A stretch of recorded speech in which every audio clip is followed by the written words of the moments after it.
The summer holidays are in full swing now, and if your children are anything like mine, they are currently eating you out of house and home. My children are hungry every hour on the hour.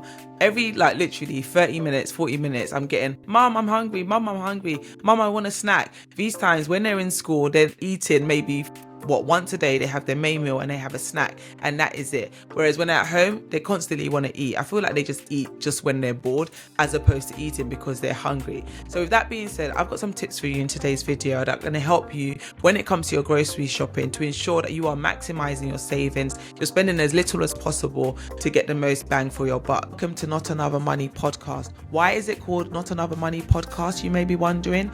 It's because this is not your typical money show. Get ready for real money conversations and lessons, expert insights from some of our very special guests, and hear some really inspiring stories from everyday people. On this podcast, you're going to learn how to earn more, how to spend less, how to grow the difference, and most importantly, live your best financial life. I'm going to be sharing with you 15 different tips that you can apply when it comes to your shopping to make sure that you are maximizing your saving while you're going grocery shopping. First tip I have on the list is for you to understand loss leaders. So if you're not familiar with what loss leaders are, this is essentially where supermarkets sell products at a discounted price or at a reduced price and very little profit margin, just to kind of lure you into the shop. And then the hope is that when you're in the shop, you end up seeing other things that you want to buy. So you go there for your loss leading items like your milk and your bread, but you end up leaving with so much more. And that's what they're banking on. They're banking on you coming in for those loss leading products and leaving with bags full of shopping. This is going to make you spend a lot of money when you go shopping. And this is shopping when you are hungry. How many times have you gone to the supermarket on an empty stomach thinking, I'm just going in there to buy 3 items? You come out with 4 bags full of stuff that you hadn't anticipated buying. A big part of that is because you're shopping when your stomach is not full. According to a study carried out by Voucher Codes through our UK-based money-saving website, hungry shoppers spend up to 15% more on their grocery bill than those that shop when they are full. So do yourself a favor, before you head out to the supermarkets and start burning through your cash, make sure you are well fed. Another thing that's going to make those pounds stack up quickly is buying pre-packaged food. When you're buying onions, for example, just buy onions that you have to cut and peel yourself. When you buy the onions that are already pre-bagged and already pre-chopped up, it's costing you a lot more than if you bought a whole onion, took it home and chopped it up yourself. You're paying extra for that convenience. 2019 study by which revealed that pre-packaged food items in the UK contain up to 20% less food compared to the loose unpackaged alternatives. So what the shrinkflation actually means is that you're paying more for less, and we don't want to be doing that. So where possible, we really want to make sure that we are buying whole foods and not pre-packaged, pre-cut alternatives, so that we're able to help that money stretch further. Because another study carried out by The Guardian in 2021 revealed that households could save up to £1,500 every single year just by avoiding these prepackaged foods. Because the reality is that these prepackaged foods often come with a heftier price tag, and that is because of the additional effort it takes for them to process and prepackage those foods for you. Another thing you really want to do is to use loyalty programs for the stores in which you shop. So Tesco, for example, has the Club Card, Asda has its own version, as do all the supermarkets. Even Lidl now has an app where you have special offers and discounts on there. It's important to sign up to these programs so that you are getting those special offers when they're available. I'll caveat that by saying, when it comes to special offers, if you wasn't planning to buy it, then you're just spending money that you don't need to spend. But if it's something that you had already planned to buy, it makes sense to buy the one that's discounted and on offer, as opposed to paying more for another alternative. Stores like Tesco have recently been taking the mick, because now when you go shopping in the store, if you don't have your club card with you, you are not even getting a lot of the discounts and special offers that they have in store. It's only exclusive to their club card members. That's why it's so important. Whatever supermarket it is that you shop, find out what their loyalty program is, find out what their loyalty scheme is, and make sure you are signed up so that you are getting the most bang for your buck. I say bang for your buck a lot because that's what we're trying to get in 2024, the most bang for our bucks. Another way you can save money when you're grocery shopping in the supermarkets is to use cashback apps.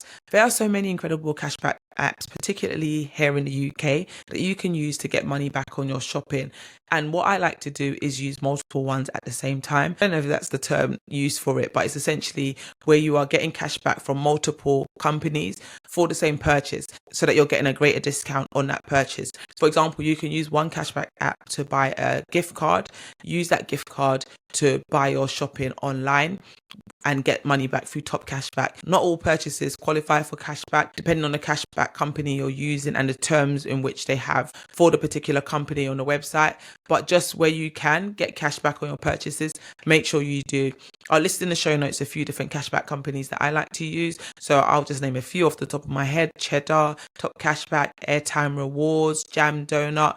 Those are just a few that I know in the UK that give you great cashback on your purchases, and some of them as well give you cashback up front if you buy a gift card and then you pay for your shopping using a gift card as opposed to your bank card. So straight away you get your cashback on that purchase. Another grocery saving hack and tip is one that took me a while to come on board with, but when I was on my debt-free journey I had no choice but to embrace it wholeheartedly, and that was to buy generic brands. Once upon a time I was a brand snob when it came to my grocery shopping. Somewhere like Aldi was somewhere I never thought or imagined I would be shopping for my groceries. Yet here I am in 2024 shopping in Aldi and telling you to do the same, because being loyal to these designer food brands, I like to call them, is going to cost you a lot more money than it needs to on your grocery shopping. So if you take a quick example like buying Heinz baked beans, the last time I'd done this example, I think it was like £4 for a packet of 4 Heinz baked beans, whereas to get the Aldi own brand it's less than £2. So you're essentially getting the same product for half the price. A lot of people are stuck in their ways when it comes to the brands that they shop with, and they think they can never buy a cheaper alternative because it doesn't taste as good and it doesn't taste as nice. I will challenge you to do a taste test on some of those items and see if it's actually true or it's just something you've always told yourself and made yourself believe to be true. Because what I found is that once upon a time I said I could never eat any other beans besides Heinz beans. However, when I was on my debt-free journey, I had to humble myself and try the Aldi own brand, and actually I prefer the Aldi own brand. I don't know if it's because my taste has had to become accustomed to the cheaper brand. Either way, like, I'm not even going to go back to Heinz because I find that it's a lot more watered down than the Aldi version. But just where you can find cheaper alternatives for the brands that you love when it comes to your grocery shopping, please do, because that will make a big difference in saving you money on your grocery shopping bill on a weekly, fortnightly or monthly basis. In a 2021 research by Which, it also found that consumers could save an average of 30% on a grocery shopping bill every single year just by switching to generic. Let's say you're spending £3,000 a year on groceries, you could potentially save up to £1,000 on your grocery bill every single year just by switching from buying premium brands to own brands on your grocery shop. So it's not even like you're buying less food, you are getting the same amount of food but for 30% less. Another way that you're going to save money on your groceries is to shop at discount supermarkets or outlet supermarkets. They often have the best deals and the best discounts. Their prices are usually low due to the kind of business model and setup that they have going, and they usually have surplus, like excess of the products that they're selling, which is why they're able to sell it at a discounted rate. So for example, Iceland, they have a big outlet on Old Kent Road where if you're having a party, for example, you can get drinks for the party so cheap in bulk because they're literally trying to clear it all. Another way you want to save money on your groceries is by joining the mailing list for the retailers in which you shop. Whichever supermarket is your go-to supermarket, join their mailing list because often they offer discounts and special offers that you may not find in store. So it's important to be on those email lists so that you can take advantage of those online offers. Again, if they're relevant to the shopping that you're planning to do that week. So don't be one of those people that fall for all the special offers and just buy products because it's discounted. Actually buy what you need to buy at a discounted rate so that you're making savings rather than spending money. Going on from the last point, which I kind of touched on when it comes to checking your emails and signing up to the mailing list for the supermarket, you also want to check for online exclusive deals as well, because a lot of supermarkets have exclusive deals for those shopping online. So if you don't have the app for that supermarket, download the app and check them regularly to find out if there are any special offers or deals or promotions on the items that you are planning to buy in store that week. A lot of these supermarkets have refill stations for your grains, your nuts, your pulses, or even dried fruit. All you have to do is take the containers from your cupboards to the store and refill them lower cost per weight than you would have for the pre-packaged alternative. And of course, you'd also be doing your bit to help the environment, because we all know that plastic in this country, or in the world rather, is a big thing, and it's something we can all do our part to reduce our usage of. The time of day that you shop can have an impact on the cost of your grocery bill at the end of your shop, and that is thanks to the close to sell by date items. Some grocery stores either discount food that is close to its sell by date either in the morning or in the evening. So you want to make sure that you are there to take advantage of those offers when they become available. The only thing with that is that you can't be as pre-planned when it comes to the discounts, because of course it only applies to the stuff that are on special offer. But you could have like a lucky dip Friday, for example, where every Friday dinner is whatever is on special offer in the store. So it's not something you've necessarily included in your meal plan, but it is a spontaneous meal idea on a Friday night. Great thing about these items that are close to sell by date is that even though the sell by date is today, for example, if you take that meat and put it in the freezer, it's still good to go for another few months. So you don't necessarily have to buy it and consume it straight away. You can in fact save it in the freezer to consume at a later date. Another great way for you to save money on that grocery bill is for you to create your meal plan based on what's on special offer in your store this week.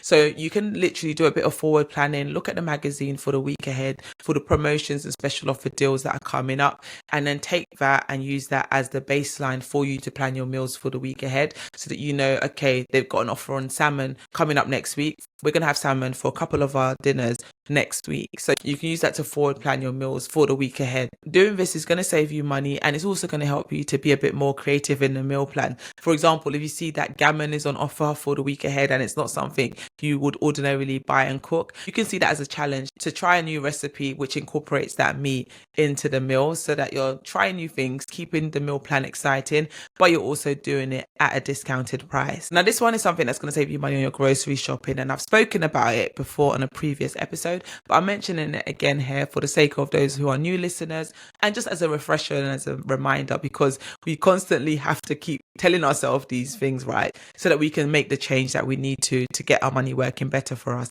And the one that's really going to save you money on your grocery shopping is to avoid those impulse purchases.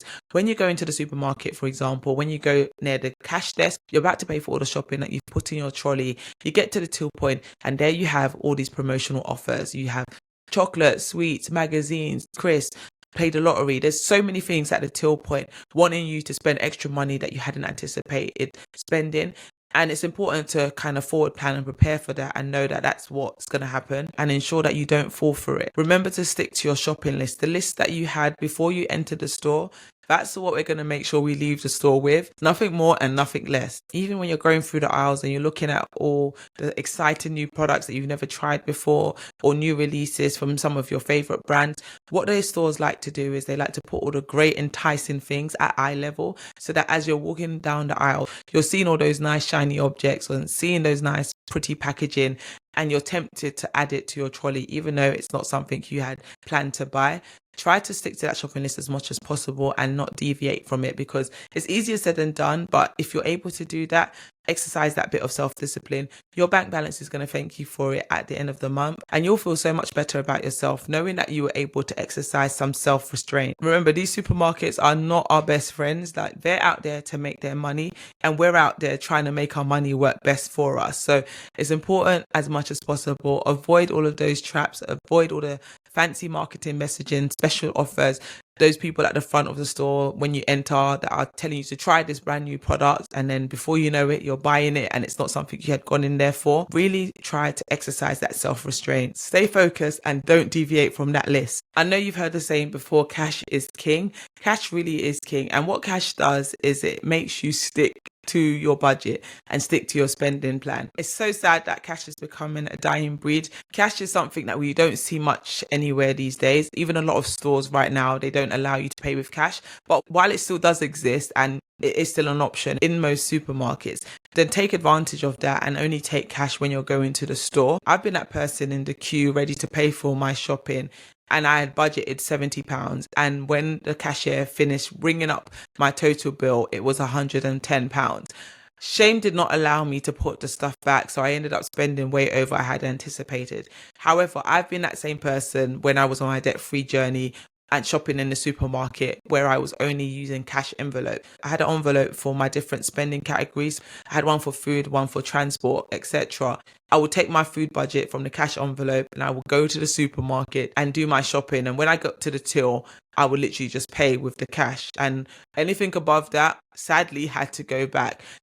If I had my card on me, I would have just paid the excess. When I didn't have that option, I literally only had the cash in my hand. I had no choice but to humble myself and put things back. So sometimes we have to do these extreme things in order to achieve our desired outcome. And whilst it may not be pretty and it may be a little bit embarrassing, it sometimes is necessary in order to help us rein in our spending. Now, this one might seem a little bit tedious, and to be honest, it is. My husband is great at doing this. I lose count quite quickly. And this is basically to add up your shopping as you're going through the store. So he has been known to, on many occasions, calculate what we're buying as we're shopping in the store. So he would just literally, as I'm just throwing things into the trolley, he'll be going around with his phone and like checking the labels on the shelves of the different prices of the food items and adding it up on his calculator on his phone as we're going through the shop. And 9 out of 10 times, by the time we get to the till, he's pretty much bang on the money in terms of the cost of all the items that we've put in our basket. So on those occasions, it helped to save me from embarrassment, because I would just stop putting things in my trolley when we had reached our budget, as opposed to me calculating it roughly in my head and then getting to the till and then just being embarrassed by how far off I was from my calculations versus the actual cost of my groceries. So yes, this is a little bit of a tedious thing to do. However, like I said, if you're trying to keep to that grocery budget, sometimes you have to do these extreme things. Go around the store, adding up the costs of the stuff in your trolley as you go along, so that by the time you get to the till, there's no surprise. I think another great thing about doing this is it makes you more aware of the cost of the items that you're buying and what you're actually spending your money on. Because sometimes we're not really conscious of what we're buying. We're just going around the aisles and putting things on our trolleys, and then that's it. Bob's your uncle. We get to the till and we're blown away by how expensive the total amount was. But actually, if we were paying attention as we were looking through the aisles and adding things up, then we'll understand how much things really cost, and then we'll be able to make a more conscious decision as to whether or not that purchase is necessary and whether or not we want to still commit to it. And finally, the last grocery saving tip that I have for you is for you to review your receipt. Do you know how many times I've gone out of the store and looked at my receipt and realized there was an error on there and had to go back? It's happened more times than you would think. And it just goes to show that a lot of times we just take the receipt at face value and just assume it's correct. You don't want to be that person that is assuming that the receipt is correct, and this time you've actually paid for 5 of the same item when you only had 3 in your trolley. And that's not saying that you don't trust cashiers to do their job. At the end of the day, they're only human. We can all make mistakes, we can all make errors, but that error that you've made doesn't have to be at my expense. I'm going to do my due diligence and I'm going to check that receipt to make sure that it's accurate and I'm not being overpriced for my shopping. These are 15 tips for you to save money on your groceries. Let me know what you thought of them, if you found them useful, if they're tips that you're going to take away and start applying when you hit the stores. Let me know in the comment section below. Equally, please do leave me a review on whatever podcast streaming platform you are listening to this on, because it helps the podcast get pushed out to a wider audience, and so more people can benefit from these money saving tips and hacks and all the other money conversations that are still to come on the podcast.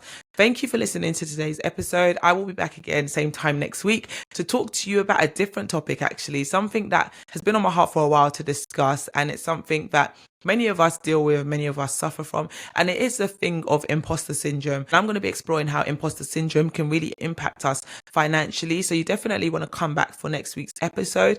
If you've made it this far in the video and you haven't given it a thumbs up, then definitely do give it a thumbs up. Subscribe to my channel and subscribe to the podcast, and I will speak to you on the next episode. Thanks for listening.